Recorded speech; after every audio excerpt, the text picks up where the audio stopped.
Salute, my Quick Classics friends. Welcome to another episode of Quick Classics. And as always, if you like the content, click a like, subscribe, and share. And I note with some interest today that we're 9 subscribers away from the big 500. So I don't have thousands and thousands of subscribers yet, but 500 will be a milestone. And I do appreciate all the support that you guys give me and the interest that you have. Well, it's December. I thought today would be a good day to talk about the Roman festival of Saturnalia, which was one of the more popular festivals on the Roman calendar. And as the name would suggest, this was a festival to the god Saturn. And Saturn was in Roman mythology, was the god of agriculture, creation, destruction, wealth, liberality, um, in some cases kind of a god of opposites. Now, after Hellenic contact, Saturn was often equated with the Greek Titan Kronos. But keep in mind that there are distinctive features of Roman religion and mythology, as I pointed out, a number of times. But there is that sort of connection between the two, I suppose, in a comparative mythological sense. But the festival itself was celebrated between December the 17th and the 23rd on the Julian calendar, and its festivities included, in terms of the priestly colleges and offerings, you had offerings that were done in the Temple of Saturn in the Roman Forum. There was general merrymaking, public merrymaking, banqueting, partying, if you will, during this time. There's some role reversal that sort of reflects Saturn. For instance, you have masters serving their slaves and servants at banqueting tables. They appointed a king of the Saturnalia, whose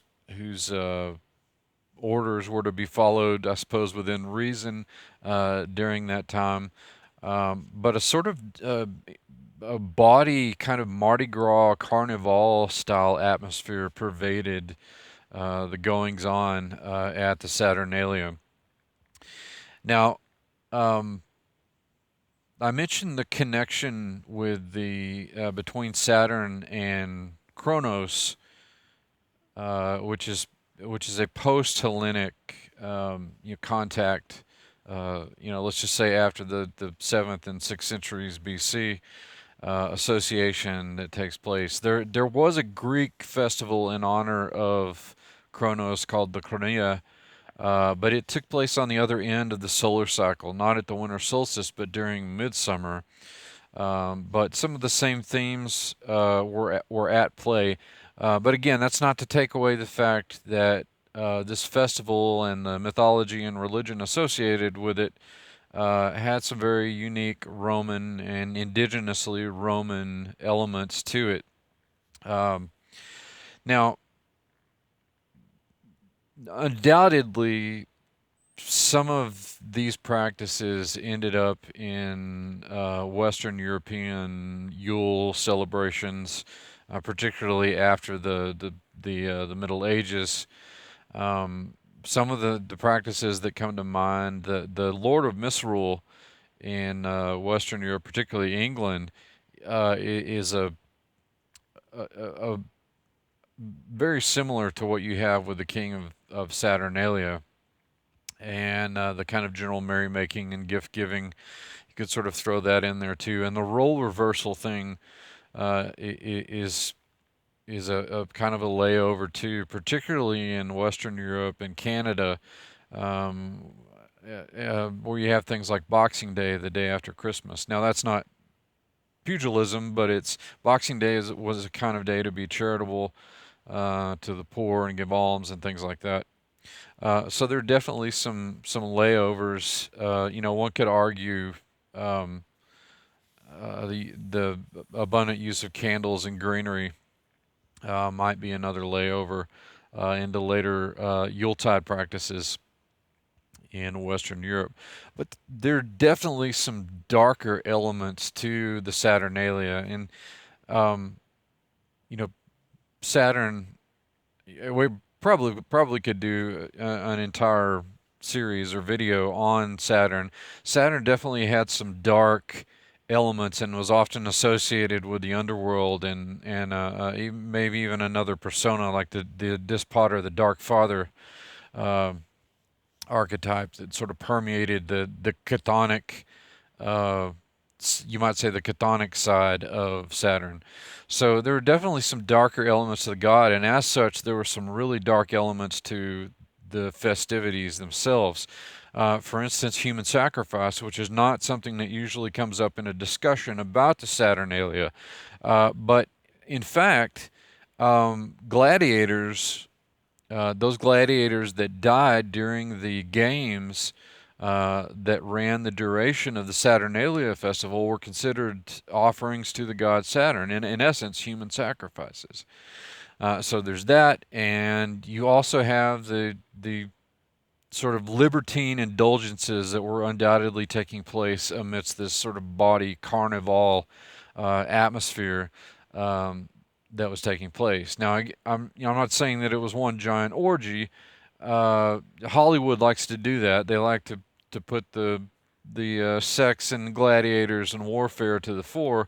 But a closer examination of Roman society shows that things like marital fidelity and the family and uh, you know civil virtues and things like that were important to Romans, and it just like in our day when it's the rich and elite and the powerful and the politicians, who are they're the ones that are making the tabloids with their scandalous lives. Well, it was kind of the same in ancient Rome. All that being said, there was definitely, again, an increased level of licentious indulgence and bawdiness taking place during the Saturnalia.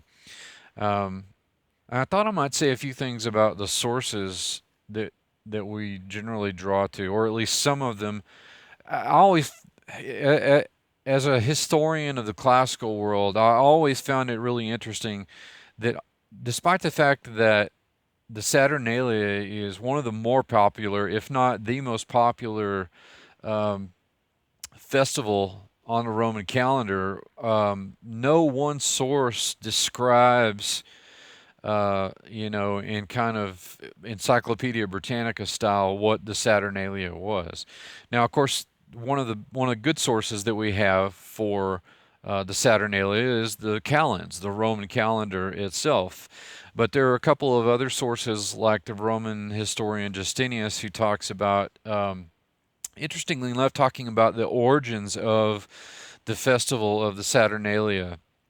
And he says that Saturn was actually either a mortal or kind of demigod king who ruled over the people of pre-Roman Italy.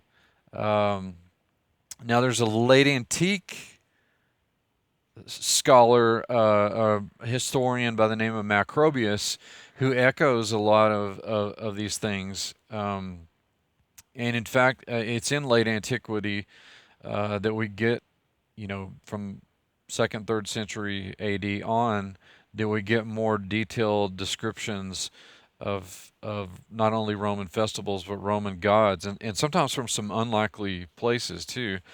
Um, Porphyry, who was a Neoplatonic philosopher, talks about the Saturnalia, particularly its liberality being an analog for the liberation of the soul to the next world. But some unlikely sources for our information on the Saturnalia actually come from people who are critiquing it, namely the early Christians. Writers like Tertullian and Origen critique some of the practices as idolatrous. The general, of course, the worship of a pagan god being at the top of the list, but some of the other things that went along with the festivities.